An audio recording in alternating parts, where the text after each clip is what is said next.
Alors aujourd'hui, le thème, c'est quoi? C'est un thème assez délicat parce que personnellement ça m'émeut. Il parlait de ça. Parce qu'on va encore nous prendre pour des abrutis, hein. Alors qu'on parle de quelque chose volontairement sérieux, c'est l'écologie. L'écologie. Et oui, l'écologie, Et en même temps, c'est un peu le thème de maintenant, dans notre siècle, là, c'est un peu maintenant ce qui se passe avec justement le sommet à Copenhague. Ouais. Voilà. C'est très, très en vogue en ce moment, tout le monde parle de l'écologie, faire des réserves sur tout ce qui est eau, tout ce qui est matières premières, tout ce qui pourrait disparaître, comme le pétrole et tout ça, dont on n'en aura plus besoin. Pétrolifique.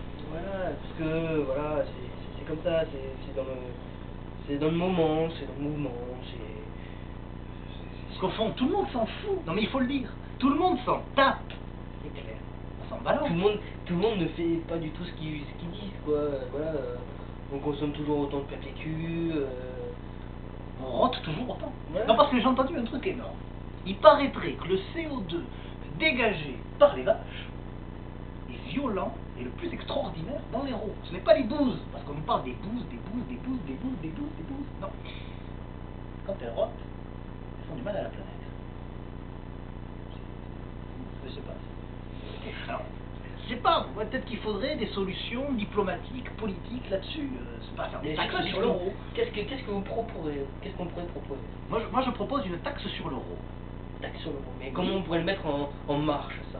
Bah, tu vois, je veux dire, on met en place des tonnes de choses importantes sur tout ce qui est de l'argent, etc. Mais pourquoi pas, en effet, faire une taxe? Alors, une taxe sur l'euro, personnellement, je pense qu'il faudrait le faire comme une taxe sur la pollution.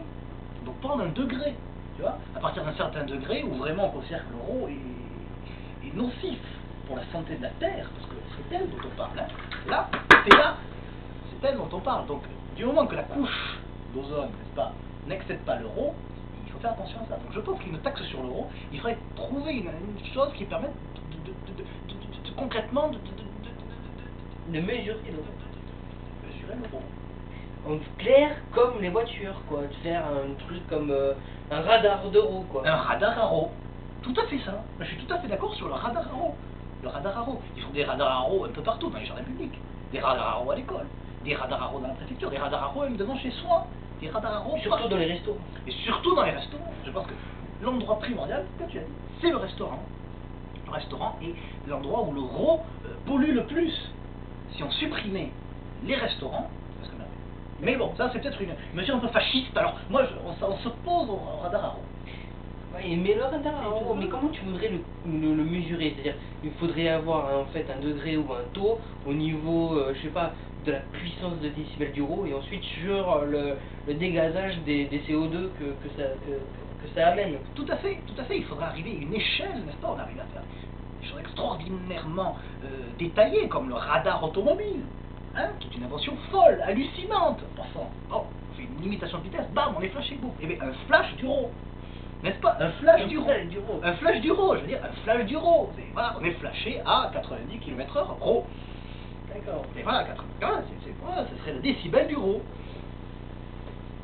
Non, je sais pas, il y a des choses qu'il faut faire pour le monde.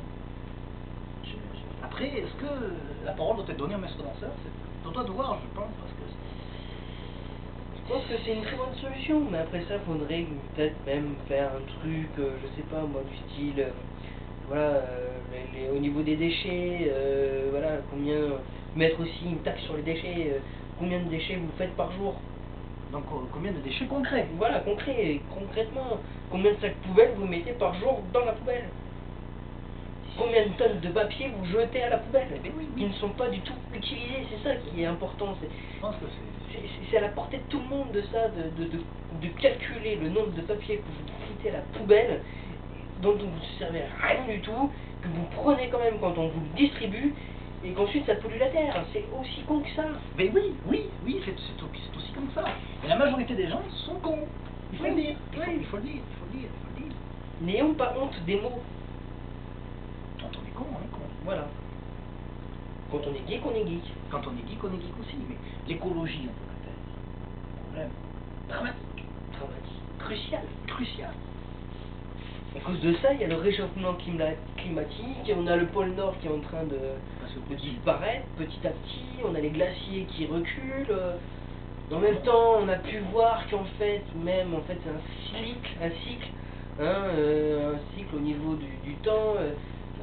Plusieurs fois, on a eu d'après ce qu'on a pu voir, le glacier des Alpes recule et avance. En ce moment, il fait plus que reculer que d'avancer. Il s'élève. Mais est-ce que ça va continuer? C'est ça qu'on se pose la question. Jusqu'à quand le glacier va-t-il reculer? Et voilà, est-ce qu'il va pas tomber? Il est sur un pic et puis il peut tomber. Boum. Et alors, s'il tombe, c'est boum. C'est fini. C'est fini, on peut dire, c'est boum. C'est boum, c'est pouf. C'est je sais pas combien de milliers de tonnes d'eau qui va être déversée dans la vallée. C'est fou. Ça va créer un problème dramatique. Inondation, éboulement de terrain, c'est fou. Mais oui, c'est triste même, parce que, regarde, tu prends les gens qui boivent que du vin, ils vont se recevoir, je sais pas, des litres et des litres d'eau. Ils vont faire une crise cardiaque, les pauvres. Enfin, je veux dire, c'est un problème de santé publique.